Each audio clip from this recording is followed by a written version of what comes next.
Class 8 History.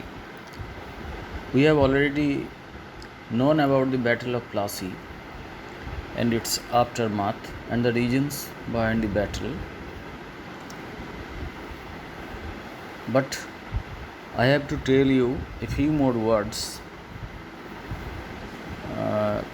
about the contemporary period and uh,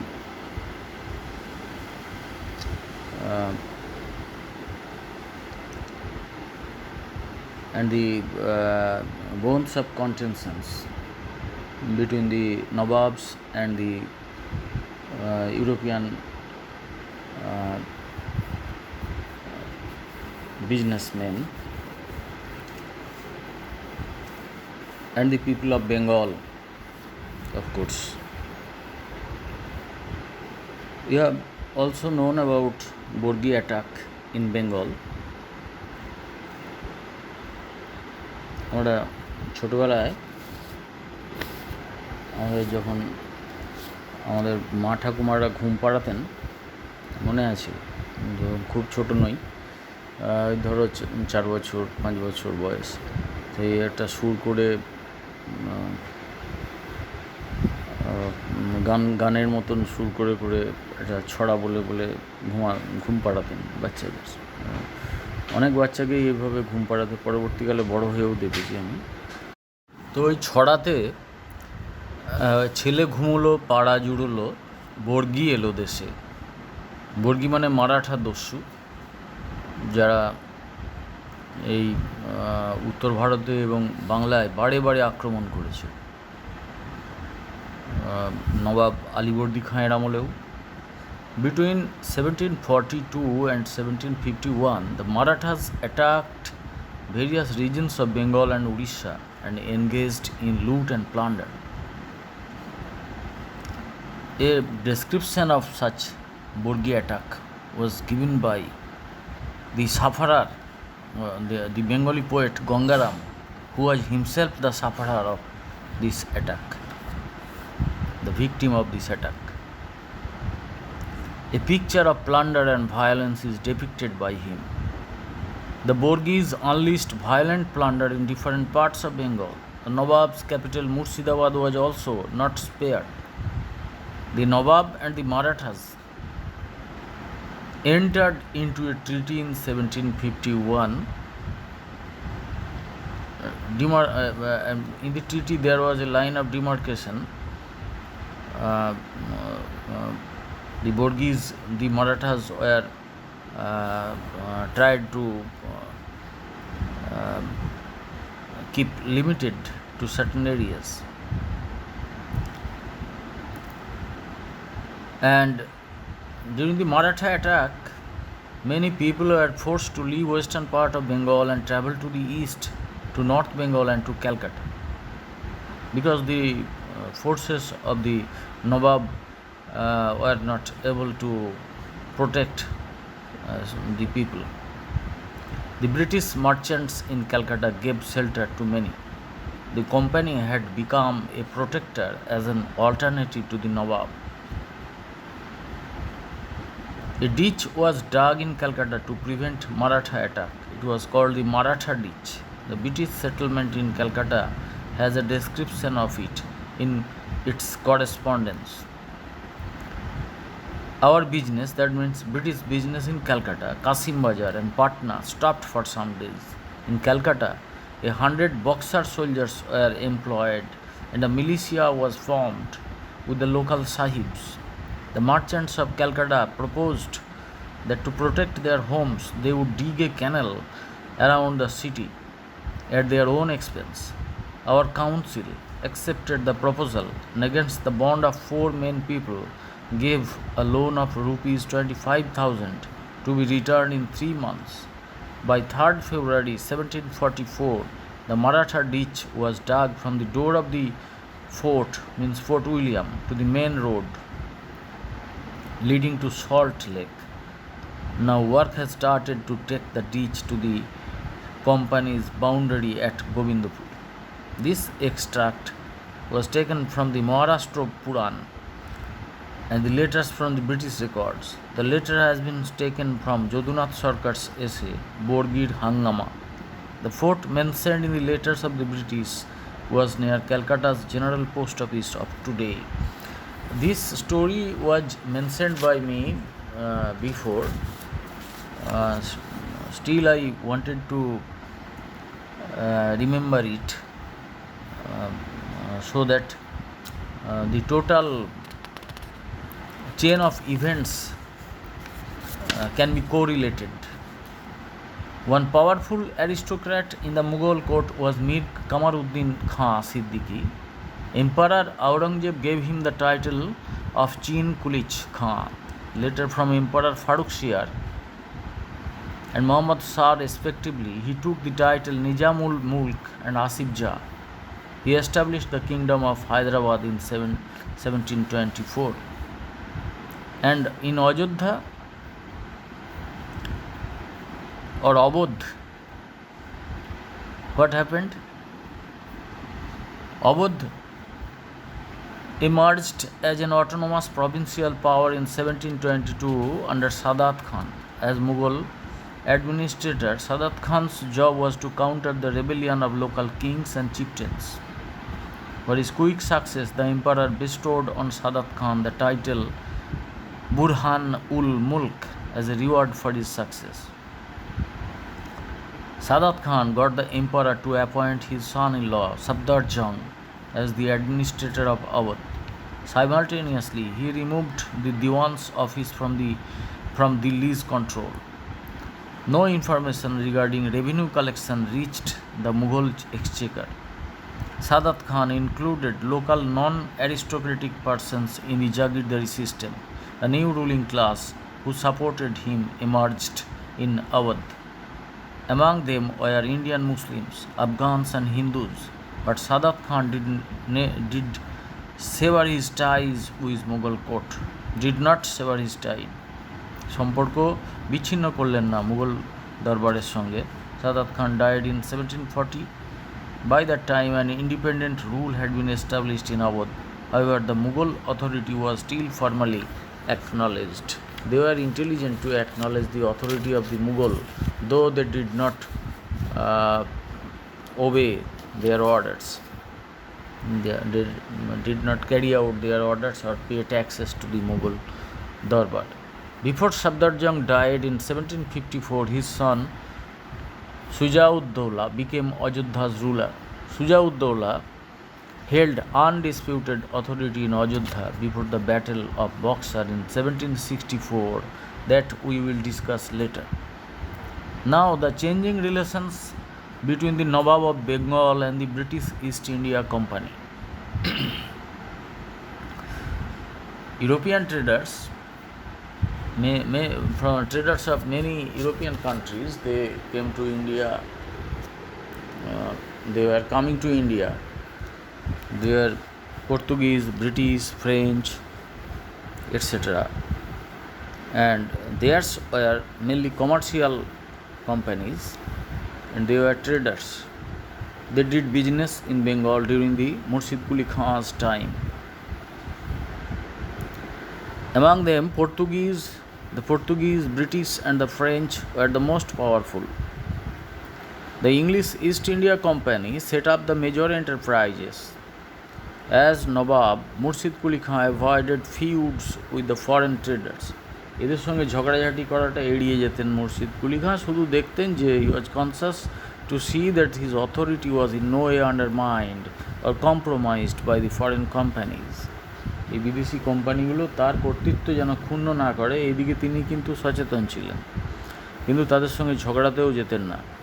In reality, Murshid Quli Khan's relations with the British were influenced by Farrukh Shiar's ফরমান. আসলে মুর্শিদ কুলি খান মুঘল দরবারের প্রতি যে বশ্যতা স্বীকার করেই চলতেন, পুরো স্বাধীনতা ঘোষণা করেননি. যদিও তিনি স্বাধীনভাবেই রাজত্ব করতেন, মুঘল দরবারে সব খবর দিতেন না, ট্যাক্সও সেভাবে দিতেন না, তাও তিনি কিছু ট্যাক্স দিতেন এবং মুঘল দরবারের সঙ্গে সম্পর্ক বজায় রাখতেন. সেই সময় ফারুক শিয়ার সম্রাট ছিলেন, মুঘল সম্রাট. তিনি ব্রিটিশদিকে একটা ফরমান দিয়েছিলেন, মানে আদেশনামা, ফরমান। In 1717, the Mughal Emperor Farrukhsiyar issued an order or a farman. The farman granted certain trading rights to the English East India Company. এই ফরমানে কিছু বাণিজ্যিক অধিকার ইংরাজ ইস্ট ইন্ডিয়া কোম্পানিকে দেওয়া হয়েছিল। The English company could trade in Bengal for an annual payment of 3000 rupees. At that time, 3000 rupees was more valuable than today's, because you can imagine that in lieu of only 3000 rupees they got the right to do business in Bengal. The company needed to pay no further taxes. The company was allowed to buy the jamindari of 38 villages near Calcutta. The Nawab could punish anyone caught stealing the company's goods and would also compensate the company. The ships that had permits from the company could do free trade. The company could also use the Nawab's mint at Murshidabad whenever they required. Now at the bottom of the page you can see a painting by Joseph Hosmer Shepherd. It was the East India House at London. It's a painting because photography was not discovered during that time. Farrukhsiyar's farman opened to the company the possibility of unlimited trade. এই যে একটা সামান্য 3000 টাকার বিনিময়ে তুমি ব্যবসা করতে পারবে বাংলায় তোমরা, এবং আর কিছু দিতে হবে না, এটাতে ব্যাপকভাবে ব্যবসা করার সুযোগ পেয়ে গেল ইস্ট ইন্ডিয়া কোম্পানি। আর যত ব্যবসা তত লাভ, যত বাণিজ্য, ট্রেড, বাণিজ্য ব্যবসার মধ্যে তফাৎ। তুমি বর্ধমান বাজারে যারা বসে ব্যবসা করছে তাদেরকে ব্যবসায়ী বলবো আমরা, কিন্তু যারা এক জায়গা থেকে অন্য জায়গায় পণ্যকে আমদানি রপ্তানি করে ব্যবসা করে তাদেরকে ট্রেডার বলা হয়। তো এই যে ট্রেড, বাণিজ্য, আনলিমিটেড ট্রেডের সুযোগ খুলে দিল ইস্ট ইন্ডিয়া কোম্পানির কাছে ফারুকসিয়ারের দেওয়া এই ফরমানখানা। The background to the economic and political clashes between the Nawab and the British was provided by the foreman. আর এতেই হচ্ছে নবাব আর ব্রিটিশদের মধ্যে যে শত্রুতা, তার রাজনৈতিক শত্রুতা শুরু হলো। Though Suba Bengal enjoyed independent rule, Murshid Quli Khan had remained within the fold of Mughal Empire. I have mentioned it before many a time that Suba Bengal during the time of Murshid Quli Khan had remained within the fold of the Mughal Empire. He couldn't defy the farman issued by the emperor. But Murshid Quli was unhappy with the advantage the British enjoyed on the strength of the foreman. He wanted to limit the company's power in Bengal. Murshid Quli declared that those items which were imported and exported via the sea would fall outside the purview of custom duty. এই যে বাণিজ্য শুল্ক, মুর্শিদ কুলি এই ফারুকসিয়ারের দেওয়া ফরমানটায় অস্বীকারও করতে পারলেন না, কিন্তু এতে তার লস হতে লাগলো, তার ট্যাক্স কালেকশানে কম পড়ে যেতে লাগলো ট্যাক্স কালেকশান। তাই তিনি আবার ঘোষণা করলেন, আর যেহেতু তিনি মুঘল দরবারের প্রতি বশ্যতা মেনেও পুরোপুরি মুঘল দরবারের অধীন থাকেননি, সুতরাং তিনি ঘোষণা করলেন যে সমুদ্রপথে যা বাণিজ্য হবে সেটাকে কাস্টম ডিউটির বাইরে, এই ফারুকসিয়ারের যে কাস্টম ডিউটি ছাড় আছে তার বাইরে রাখা হবে। However, business inside the country and on land would be taxed. একটু বোধহয় ভুল বললাম, যে এই যে সমুদ্রপথে যে ব্যবসাটা হবে সেটাই কাস্টম ডিউটির বাইরে থাকবে, আর দেশের ভেতরে যা ব্যবসা হবে সেটাতে ট্যাক্স দেবে। পেমেন্ট দিতে হবে। He objected to the British buying villages close to Calcutta. তোমরা শুনলে একটু আগে যে কলকাতায় অনেকগুলো গ্রাম কেনবার একটা অনুমতি তারা পেয়েছিল, 38টা গ্রাম নিয়ার ক্যালকাটা। এই যে গ্রামগুলো কিনলো এইটাতে মুর্শিদ কুলি খাঁ আপত্তি করেছিল।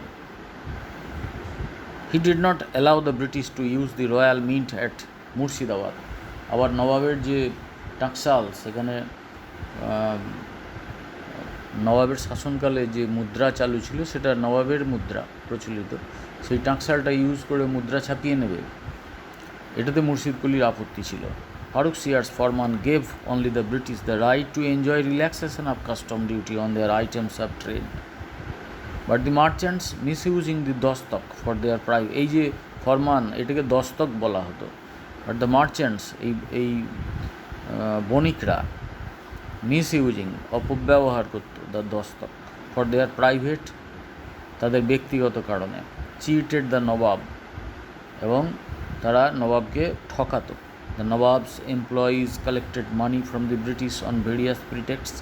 নানা অজুহাতে নবাবের যারা কর্মচারী তারা ব্রিটিশদের কাছ থেকে ট্যাক্স আদায় করতো, টাকা আদায় করতো।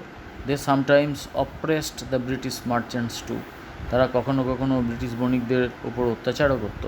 Such incidents sparked tension between the Nawab and the company. এর ফলে কোম্পানির সঙ্গে নবাবের টেনশন বিরোধের সূত্রপাত হতো। The matter was settled by Jagat Seth's intervention.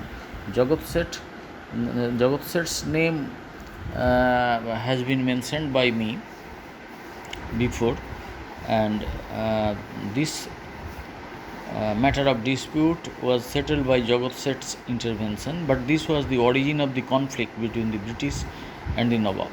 Like Murshid Quli, Alivardi Khan too had a positive attitude towards the European traders. খুব খারাপ মনোভাব ছিল না আলিবর্দি খাঁয়েরও। He felt this would help Bengal's economy.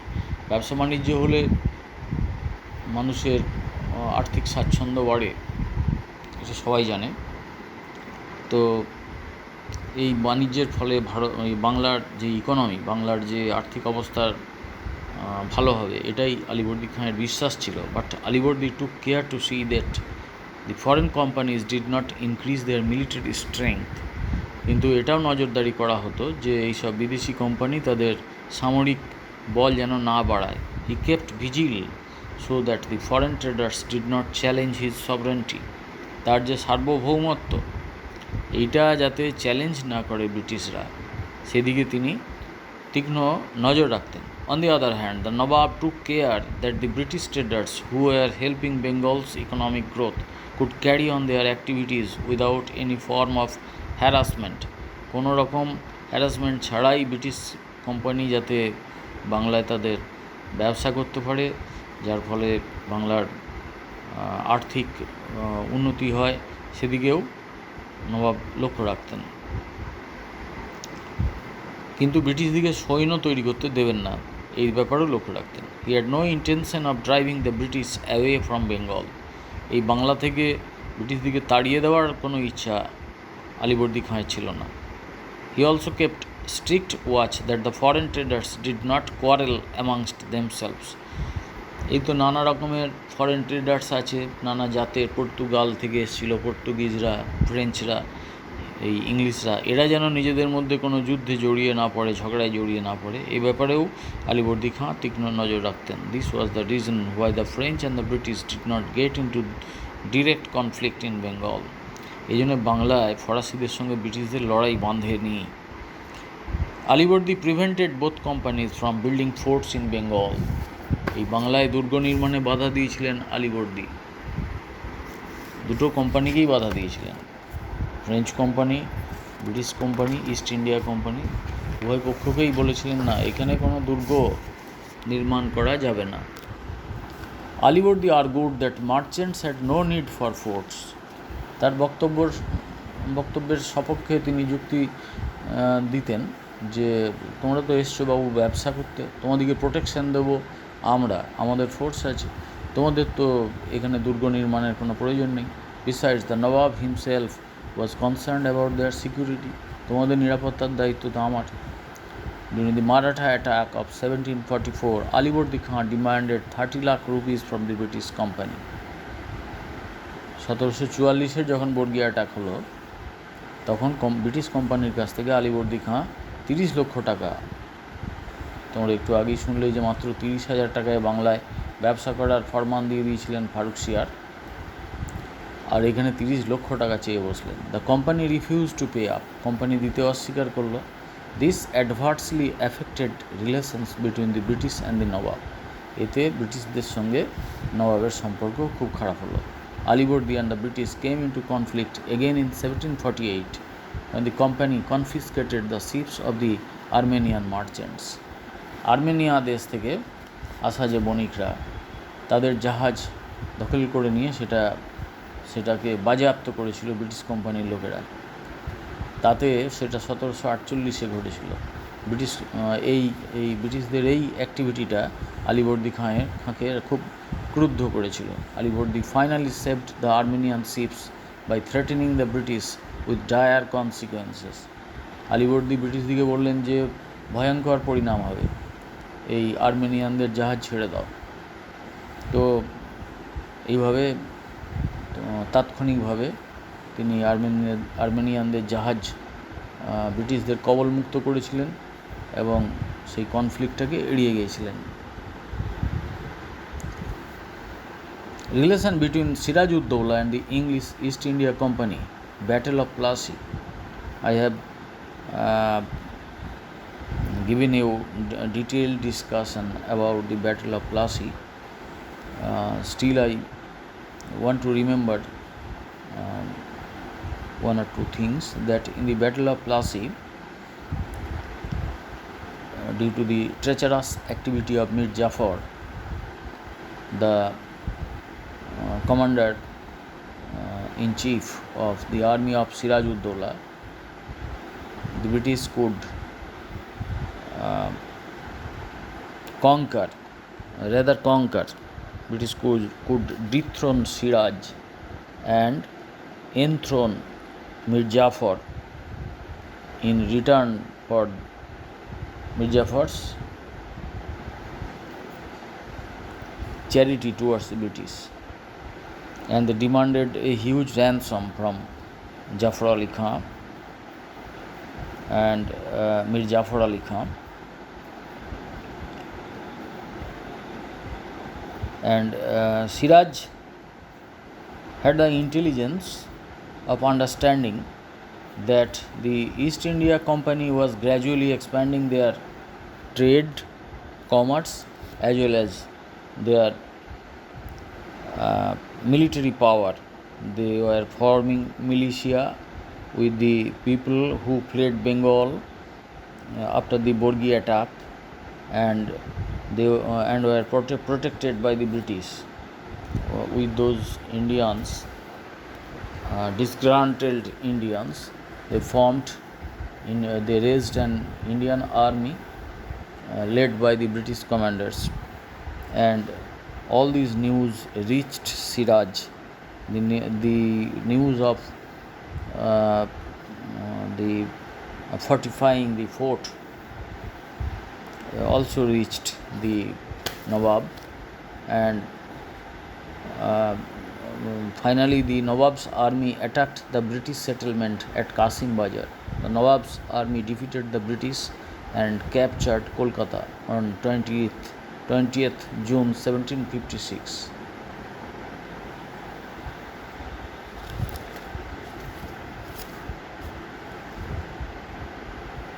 And Roger Drake and his associates fled to Falta. Siraj renamed Calcutta Alinagar. কলকাতার নাম পুনরায় রাখা হলো আলীনগর। হলওয়েলের নাম আমি মেনশন করেছি, যিনি একজন কোম্পানি অফিসিয়াল ছিলেন। Holwell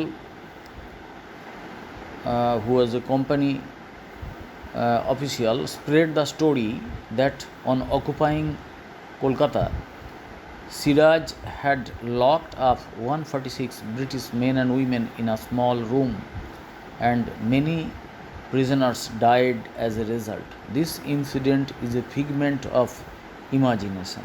This black hole, this is called black hole tragedy. It was a cooked story, the historians believe. Why did not the contemporary British newspapers publish the names of those who died in great pain in the incident? এই যে ঘটনাটা ঘটলো, তাহলে তো British news পেপারগুলো এটা নিয়ে একটা খবর করতে পারতো, এবং সেখানেতে যে সমস্ত লোকজন ইউরোপিয়ান লোকজন ব্রিটিশ লোকজন মারা গেল তাদের একটা তালিকা প্রকাশ করতে পারতো। The battle-weary English worthies who sat at Polta port and hatched conspiracies made no mention of the black hole tragedy in their booklet. যুদ্ধক্লান্ত হয়ে ইংলিশ যে সমস্ত সৈন্য বা সেনাপতি যারা পলতা পোর্টে আশ্রয় নিয়েছিল কলকাতা থেকে পালিয়ে গিয়ে, এবং যারা ষড়যন্ত্র করছিল, তারা কিন্তু এই ব্ল্যাক হোল ট্র্যাজেডির কথা বলেনি। The letter that the Nizam of Deccan and Nawab Bahadur of Arcot sent to Siraj at the request of the English Darbar at Madras does not mention the incident. দক্ষিণ ভারতের যে নিজাম, হায়দ্রাবাদের নিজাম, আর নবাব বাহাদুর অফ আরকটের যে নবাব, এরা সিরাজকে একটা ব্রিটিশের অনুরোধে একটা চিঠি লিখেছিলেন। ম্যাড্রাসের যে ইংলিশ দরবার ছিল, তো সেই ইংলিশ দরবারের যারা ব্রিটিশ কর্তা, তাদের অনুরোধে এই দুইজন Nizam of Deccan and Nawab Bahadur of Arcot তারা সিরাজকে একটা চিঠি লিখেছিলেন। সেইখানে কিন্তু এই ঘটনাটার কোনো উল্লেখ নাই। The military communications that Clive and Watson made to Siraj upon their arrival in Bengal do not include any mention of the black hole tragedy. এছাড়াও যে সমস্ত সামরিক যে যোগাযোগ যেগুলো ক্লাইভ এবং ওয়াটসন সিরাজের সঙ্গে করেছিলেন বাংলায় আসার পরে, তাতে কোথাও এই ব্ল্যাক হোল ট্র্যাজেডির উল্লেখ নাই। The Alinagar Treaty made between the British and the Siraj does not mention the incident. এবং এই যে আলীনগর নাম দিলেন কলকাতার পুনরায়, দিয়ে ব্রিটিশকে ওখান থেকে খেদারে দিলেন, তারা পলতায় আশ্রয় নিল, তারপরে একটা সন্ধি, একটা চুক্তি স্বাক্ষরিত হলো ব্রিটিশের সঙ্গে সিরাজের, সেখানে কিন্তু এই ঘটনার উল্লেখ নাই। It is indeed A mystery who propagated the story of black hole tragedy among the public. Holwell Sahib was the first propagandist. তাহলে কে এই ব্রিটিশদিকে উত্তক্ত করার জন্য এই ধরনের ব্ল্যাক হোল ট্র্যাজেডির মতন গুজব রটালো মানুষের মধ্যে? এবং এই ব্ল্যাক হোল ট্র্যাজেডির গুজবের ফলে কিছু বাংলার মানুষও যারা সিরাজের প্রতি বিক্ষুব্ধ নয়, তারাও এই ধরনের ঘটনার নিন্দা করবে যে একটা ঘরের মধ্যে এতজনকে ঢুকিয়ে মেরে দেওয়া, এটা তো ঠিক না। তো এই যে গুজবটা রটালো, এটা হলওয়েল বলে যে ইংলিশ ছিল, Holwell sahib was the first propagandist, তিনি প্রথম প্রচার করেছিলেন। There is a monument seen in this page 22 that is called Holwell's Monument. The original color picture was by James Bailey Fraser. The prison that Holwell had described was 18 feet long and 18 feet wide. হলওয়েলের মতে যে জেলখানাটার মধ্যে ঢোকানো হয়েছিল মানুষগুলোকে, সেটা 18 foot লম্বা এবং 18 foot চওড়া। Only a few people have ever discussed how such a tiny space could accommodate 146 men and women. If the minimum height of a person is taken at 6 feet, breadth 2 feet and 2 feet width, only 81 persons could occupy such space and no more. যদি হলোয়েলের কথাই বিশ্বাস করতে হয় তা এবং একটা মানুষ 6 foot লম্বা এবং তার চওড়াতে 2 ফুট আর হচ্ছে যে তার উইডথ 2 ফুট, তাহলে এই জায়গাটার মধ্যে 81 জন লোককে ঢোকানো যায়। So how did 146 people find space there? এই 146 জনকে ঢোকানো হলো কী করে? বস্তার মতন একটার উপরে আরেকজনকে চাপিয়ে দেওয়া তো হয়নি। The greatest same of the incident to imprison 146 people in a small black hole in the heat of summer is not this same imagined and exaggerated? প্রশ্ন করছেন, যিনি বইটি লিখছেন তিনি প্রশ্ন করছেন, এই যে ভয়ঙ্কর লজ্জাজনক ঘটনা, the greatest shame of the incident, কী সেটা ড্যাশ দিয়ে লেখা হচ্ছে দেখো, to imprison 146 people in a small black hole in the heat of summer, গ্রীষ্মের দুপুরে, গ্রীষ্মের গরমেতে 146 জন মানুষকে এরকম 18x18 একটা প্রিজনের মধ্যে ঢুকিয়ে দেওয়া, এটা কি is not this same imagined and exaggerated? এই যে লজ্জাজনক ঘটনা বলে বলা হচ্ছে এটাকে, এটা কি কল্পিত এবং অতিবাহুল্য নয়, অতিরঞ্জিত নয়? Yet the British, so proud of their knowledge, instead of taking note of these, have swallowed Hollowell's story with tearful eyes and go on lamenting even today. ব্রিটিশরা আজও সেই অজুহাতটা দেয় পলাশির যুদ্ধে, যে এই ঘটনার ফলেই তো ব্রিটিশরা খুব রেগে গিয়েছিল ইত্যাদি ইত্যাদি। হলোয়েলের যে থিওরি সেটাকেই বিশ্বাস করে নিয়েছে। কিন্তু যদি মানুষের সাইজগুলো ভাবা যায় তাহলে দেখা যাচ্ছে যে মিনিমাম ব্রিটিশদের যেমন সাইজ হয় তাহলে এখানে 81 জনের বেশি মানুষকে ঢোকানো যায় না।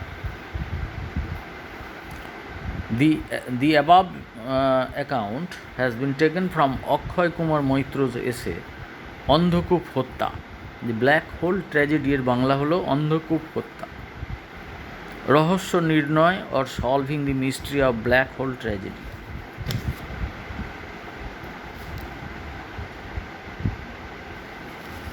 তাহলে এই যে পলাশি যুদ্ধের জন্য যে প্লয়, যে কতগুলো মানুষের কাছে যে কৈফিয়ত দিতে হবে তারা জানতো বোধহয়, এই কতগুলো গুজব গল্পকে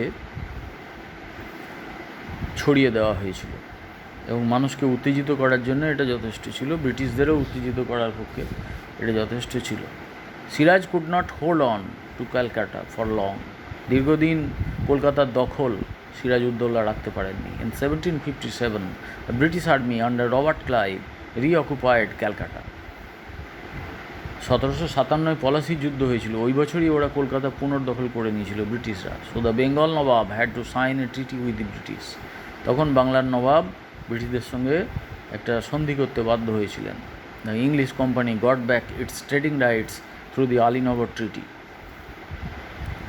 আলীনগর ওই জায়গাটা তখন তো পুনরায় নাম দেওয়া হয়েছিল আলীনগর, তো আলীনগর ট্রিটি অনুযায়ী English company, British East India Company তাদের যে বাণিজ্যের অধিকার আবার ফিরে পেল। The nawab paid compensation to the ব্রিটিশদের যে ক্ষতিপূরণ হয়েছিল এতদিন, তার জন্য নবাবকে ক্ষতিপূরণ দিতে হলো। The British started building forts in Calcutta, এখন ব্রিটিশরা আবার দুর্গ নির্মাণ আরম্ভ করে দিল। They got the right to mint their own coins, তারা তাদের নিজস্ব মুদ্রা ছাপিয়ে নেওয়ার অধিকার পেয়ে গেল। In reality the Alinagar treaty was insulting to the Nawab, আর এরকম ধরনের একটা চুক্তি, এরকম ধরনের একটা সন্ধিপত্র নবাবের পক্ষে হচ্ছে অসম্মানজনক, insulting and convenient to the British, আর ব্রিটিশদের পক্ষেই সুবিধাজনক। Soon the English company's anti Siraj stand became clear. এই যে ব্রিটিশ ইস্ট ইন্ডিয়া কোম্পানি, এই ইংরেজ কোম্পানির যে সিরাজ বিরোধী মনোভাব প্রকাশ হয়ে গেল, পরিষ্কার হয়ে গেল। In the part of 1757 Siraj conflict with various parties became evident. 1757 অনেকগুলো যুদ্ধ সিরাজকে করতে হয়েছিল. On 23rd June 1757, the company's troops defeated the Nawab's army at Plassey, which I have already discussed. Mir Jafar had played an inactive role during the war, being the commander-in-chief of the army of Siraj-ud-Dowla, the Nawab of Bengal. Mir Jafar remained inactive. He did not take any initiative to resist the British company in the Battle of Plassey. And after the Battle of Plassey, Robert Clive appointed Mir Jafar as a reward as the Nawab of Bengal. In exchange, the British worked out certain treaties with Mir Jafar. পরিবর্তে মির জাফরের সঙ্গে কতগুলো চুক্তি করলো তারা. পুরস্কার দিল সিরাজকে পরাস্ত করার পুরস্কার দিয়ে তাকেই নবাব করে দিল মির জাফরকে, আর খানিকগুলো তার সঙ্গে চুক্তিতেও স্বাক্ষর করতে বাধ্য করলো. The treaties gave the British unrestricted trading rights, যে আর সীমাহীন বাণিজ্যিক অধিকার ব্রিটিশদিকে দিতে বাধ্য হলো. They also got rights to mint money, মুদ্রা ছাপানোর অধিকার পেল. The zamindari of 24 Parganas district and the revenue collected from there was given to the company to meet its military expenses. যে সামান্য 2200 মতন সৈন্য নিয়ে তারা আক্রমণ করেছিল, তারা মির্জাফরকে বলা যায় মির্জাফরকে নবাব হতে সাহায্য করেছিল. তো তার বিনিময়ে 24 পরগনার জমিদারি দিয়ে দিতে হলো ব্রিটিশ দিকে, এবং এবং সেখানকার যে রেভিনিউ, যে ট্যাক্স কালেকশন হয়েছিল সেটাও দিয়ে দিতে হলো. A British representative was appointed at the Nawab's court at Murshidabad, এবং নবাবের যে রাজসভা সেখানে একজন ব্রিটিশ প্রতিনিধিকে বহাল করতে হলো, একজন নিয়োগ করতে হলো. তার মানে কি, সেই ব্রিটিশ প্রতিনিধি সব নজরদারি করবে যে নবাব আবার স্বাধীন হওয়ার চেষ্টা করছে কিনা. The Nawab lost all rides over Calcutta, কলকাতার উপরে নবাবের সমস্ত অধিকার চলে গেল. Instead of cooperating with the Nawab, the company was engaged in the relentless collection of wealth, অবাধে সম্পদ সংগ্রহ করতে লাগলো নবাবের সঙ্গে কোনো সহযোগিতা করার পরিবর্তে. The British had received 1,77 lakhs of rupees as compensation on the excuse of Siraj's attack upon Calcutta. মির্জাফরের কাছ থেকে 1,77 টাকা ক্ষতিপূরণ হিসেবে জোর করে আদায় করলো. কিসের জন্য না, সিরাজ যে কলকাতা দখল করেছিল তাদের যে ক্ষতি হয়েছে, এই ক্ষতির কম্পেনসেশন, এই ক্ষতিপূরণ. The company's senior officials, including Clive, had acquired a huge amount of personal wealth from Mir Jafar. প্রচুর উপঢৌকন দিতে বাধ্য হয়েছিল মির্জাফর. রবার্ট ক্লাইভ পার্সোনালি বহু টাকা মির্জাফরের কাছ থেকে লুটে নিয়েছিলেন. The company extracted wealth to the tune of 3 crores from Mir Jafar after the battle of Plassey. Plassey যুদ্ধের পর 3 কোটির মতন টাকা কোম্পানি মির্জাফরের কাছ থেকে নিয়েছিল. This is known as Plassey plunder, এটাকেই বলা হয় পলাসির লুট. বাংলায় ইতিহাসের এই পার্টে দেখবে পলাসির লুট.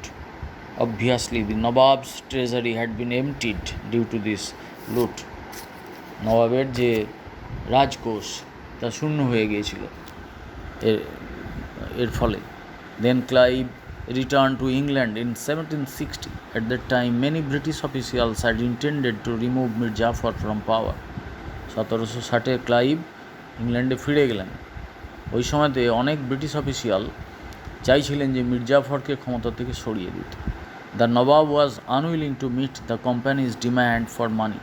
বারে বারে কোম্পানি টাকা চাইছে, নবাব দিতে অস্বীকার করছেন, তো নবাবকে সরিয়ে দাও. In October 1760, Mir Jafar was removed. এখন পুতুল নবাব, তার কোনো ক্ষমতা নেই, সুতরাং 1760 মির্জাফরকে সরিয়ে দেওয়া হলো মাত্র 3 বছর, পলাসি যুদ্ধের মাত্র 3 বছর বাদে. Only 3 years after the Battle of Plassey, Mir Jafar was removed and his son-in-law, তার জামাই Mir Qasim, was made the Nawab. তার জামাই মীর কাসিমকে নবাব করা হলো। This is the starting of page 24. In the next day we will discuss the relations between the English East India Company and Mir Qasim.